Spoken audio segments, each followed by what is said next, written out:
Mga katambay, mga kababayan, kamusta po? Si Kamanong po, nagbabalik naman po muli para po magkomento po sa inyo dito po sa Tambayan Makabayan. Samahan niyo po inyong lingkod, magkomentuhan po tayo. Magandang umaga po muna sa inyo, tanghali, hapon, gabi at madaling araw po sa atin lahat. Umpisa na po natin mga tambay, sana po nasa maayos po tayong kalagayan. Ito po, nagpahayag po ang pamunuan po ng Iglesia ni Cristo mga tambay tungkol po rito sa korupsyon, lalong-lalo po sa flood control na issue na grabe po ang pinag-uusapang pera po dyan na nakurap o korupsyon na mahigit 1 trillion po ang pinag-uusapan dyan at daan-daang bilyon at daan-daang milyon ang pinaghatian po dyan para sila po ay kumita at mangumisyon mga kabayan na walang kahirap-hirap, lalong-lalo po ang mga politiko na nagpakademonyo po sa pera ng taong bayan umano. Ito po, dapat bukas at masaksihan ng sambayanang Pilipino ang investigasyon. Hindi po ba? Katulad po na nangyayari sa Senate Blue Ribbon Committee na nakikita natin tapos biglang pinutol at wala na pong hearing yata. At ang ginagawa po ng ICI, ng Independent Commission Body na binuo ng ni BBM, ay hindi naman po ito isa sa publiko ang hearing o pag-iimbestiga nila. Mukha yatang meron pong hocus-pocus. Hindi raw po isa sa publiko ito. Ayon na rin po sa mga nakarang araw na balita ang ICI. Ito po, pakinggan po natin ang pahayag ng Iglesia ni Cristo, mga kababayan, ng kanila pong pamunuan. Pahayag ng Iglesia ni Cristo tungkol sa mga investigasyon ng malawakang katiwalian sa mga flood control projects. Ang Iglesia ni Cristo ay payapang nagmamasid sa kasalukuyang nagaganap sa Pilipinas. Kalakip ang pananalangin sa Diyos na sana ang makapamayani sa ating bansa ay ang kapayapaan at katarungan. Ang mga pagtatalo-talo at pag-aalitan na ibinunga ng malaking eskandalo ng katiwalian sa libu-libong flood control projects ng kasalukuyang administrasyon at ang mga pag-aawayang pampulitika ang dahilan ng mga kaguluhan ngayon sa ating bansa. Nakita namin ang ginawang hakbang ng pamahalaan sa layuning alamin ang punot dulo ng mga napaulat na mga anomalya sa mga nasabing proyekto. Bukod sa sinimulang mga pagdinig tungkol dito ng Kamara at Senado, ay itinatag din ang Independent Commission for Infrastructure, ICI. Tulad ng maraming Pilipino, naghihintay din kami hindi lamang sa magiging resulta nito na dapat ay totohanan at mapagtitiwalaan, kundi kung paano ito maisasagawa ng walang pag-aalinlangan. Gaya ng nararapat, kailangang mapanagot ang pinakaugat ng mga pagnanakaw ng daan-daang bilyong piso sa kaban ng bayan sa panahon pa naman ng paghihirap ng mga mamamayan. Ito ay para mailapat ang katarungan at harinaway upang hindi na tularan pa ng iba. Subalit, hindi ito magagawa kung ititigil na ang investigasyon ng Senado, gaya ng napapabalitang gagawin ng liderato nito dahil sa hindi malinaw na dahilan. Gayun din, hindi rin makatutulong ang investigasyon ng ICI sa palihim nitong pag-iimbestiga. Ano pat anuman ang maging resulta nito ay posibleng hindi maging katanggap-tanggap sa mga mamamayan at makadagdag lamang sa nagaganap na kaguluhan at kawalang katiyakan. Kailangang bukas at dapat masaksihan ng sambayanan ang mga pagdinig sa isinasagawang investigasyon. Naniniwala kami na para magkaroon ng kapayapaan, kailangang patuloy na imbestigahan ang malawakang katiwaliang iyon at isagawa ng may transparency at walang kinikilingan o pinagtatakpan. Isa itong kahayagan ng sinseridad ng mga kinauukulan. Nakalagda po ang kapatid na Eduardo V. Manalo, ang tagapamahalang pangkalahatan ng Iglesia ni Cristo. Maraming salamat po. Yan mga tambay. Sana po tumagos po sa isip at kokote ng Pangulo mga tambay. Ang pahayag po ng pamahalaan po ng Iglesia ni Cristo. Dahil lahat po ito ay sa Kanya po. Siya po ang may accountability nito, mga kabayan. Tama po yung sinasabi ng Iglesia ni Cristo. May pinoprotektahan po yata ang investigasyon. Dahil nga po, itinitigil na po ang investigasyon. Hindi ba? Mukhang hindi na po tututukan yata ng Senado dahil po nagbitiw na ang kanilang chairman na tinalaga ni Senate President Juan Bol University, ang sinasabi po ng ating mga kababayan ng School Bukol, na si Senator Lacson, ang Blue Ribbon Chairman. Siya po ang may hawak ng committee na yan, ay bigla pong nag-resign.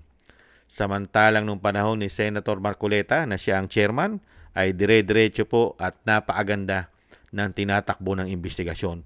At malapit na po, papunta na po sa ulo, sa malaking isda, na ayon po sa Iglesia ni Cristo, yun ang nararapat.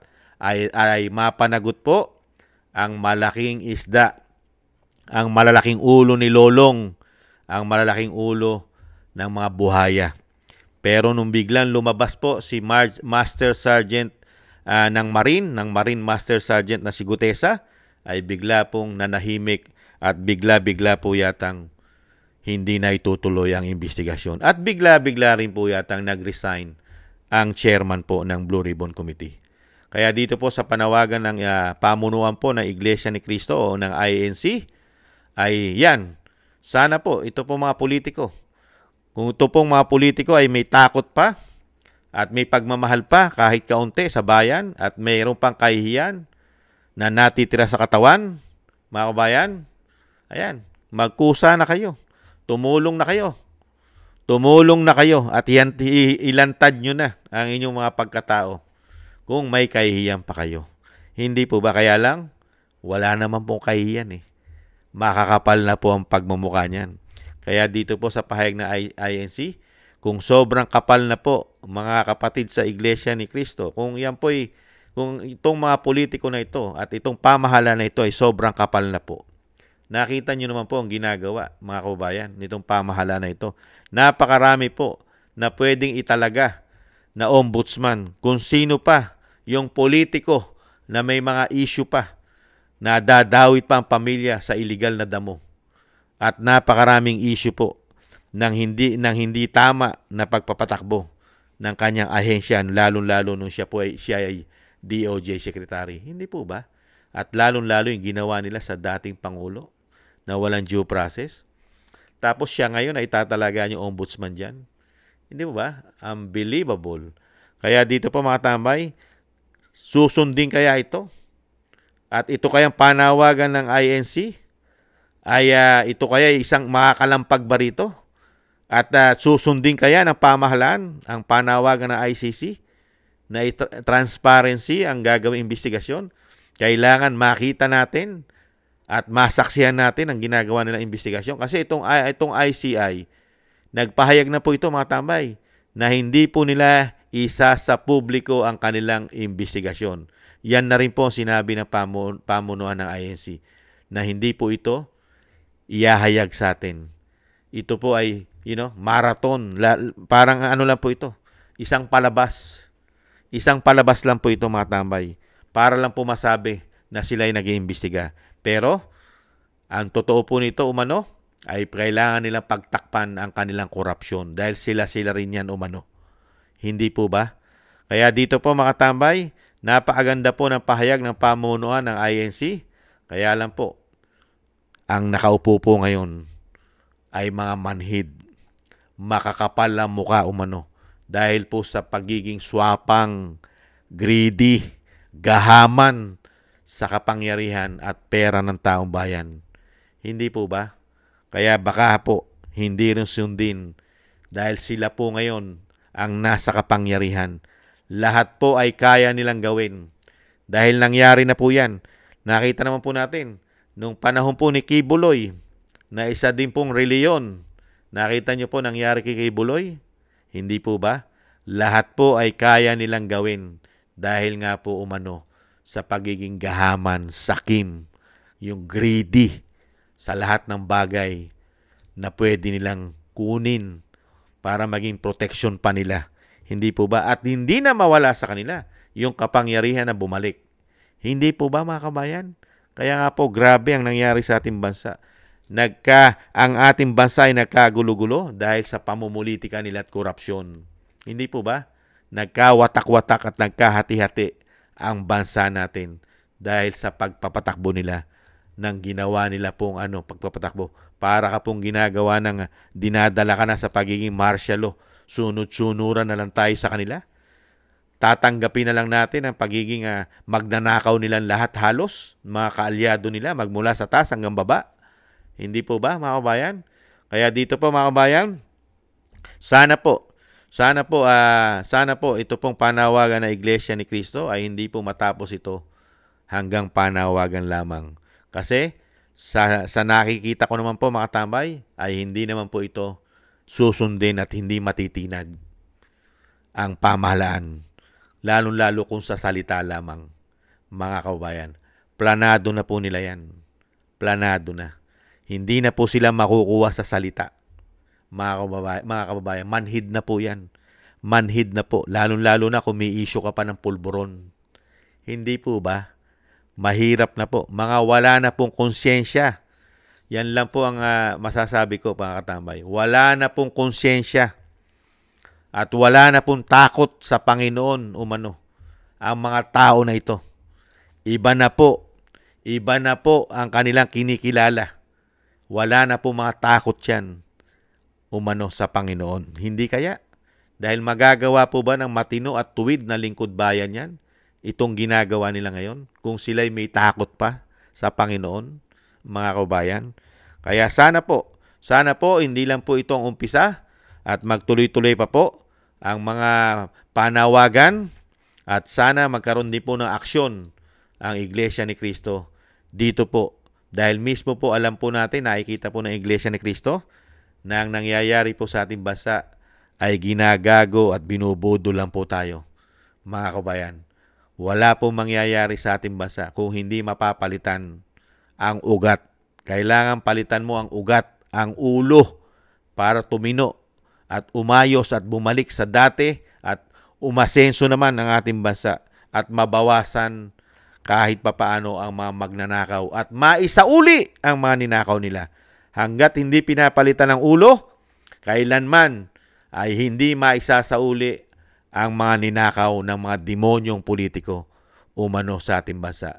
Sigurado po yan, mga tambay, hindi maisasauli. Pagka sila pa rin ang manunungkulan.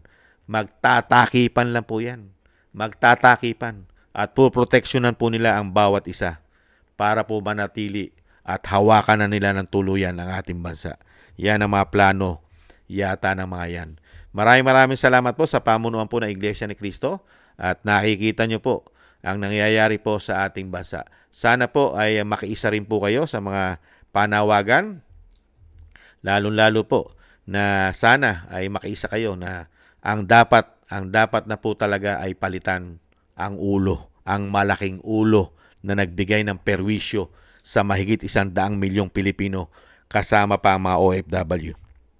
Yan po ang isang napakalaking solusyon.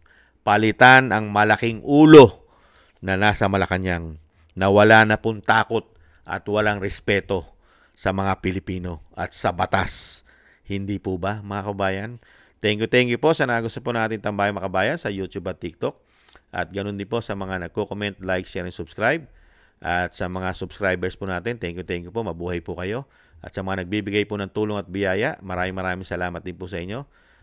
Shoutout po sa inyo lahat. At yung panalangin po natin, mga tambay, lagi po natin isama sa ating mga dasal at panalangin na maingatan po ang pamilya Duterte, ang Vice President, at ang dating Pangulong Duterte na mailayo po sila sa kapahamakan at sa mga nagtatangka ng masama sa kanila ay mailayo po sila at mailigtas. At madugtungan pa po ang buhay at kalakasan ng dating Pangulong Duterte at makalabas na po siya sa lalong mabilis at makabalik po sa ating bansa. Thank you po sa mga dasal po ninyo, mga kababayan. At ganun din po, mga tambay, tayo po ay magdasal at manalangin na tayo po ay maingatan at ang ating buong sambayanan. Muli po, mga tambay, tiis-tiis lang po. At sana po ay tuluyan na pong makiisa ang INC sa panawagan po, lalo-lalo po sa October 12 ang panawagan po ng isang bagito at may paninindigan na representative po ng Cavite na si Kiko Barsaga na kailangan pong tapusin na at palitan na ang dapat palitan ng mapanagot na ng tuluyan ang dapat managot. Hindi po ba mga kabayan? Ingat-ingat po mga tambay, konting tiis lang po. Bye-bye!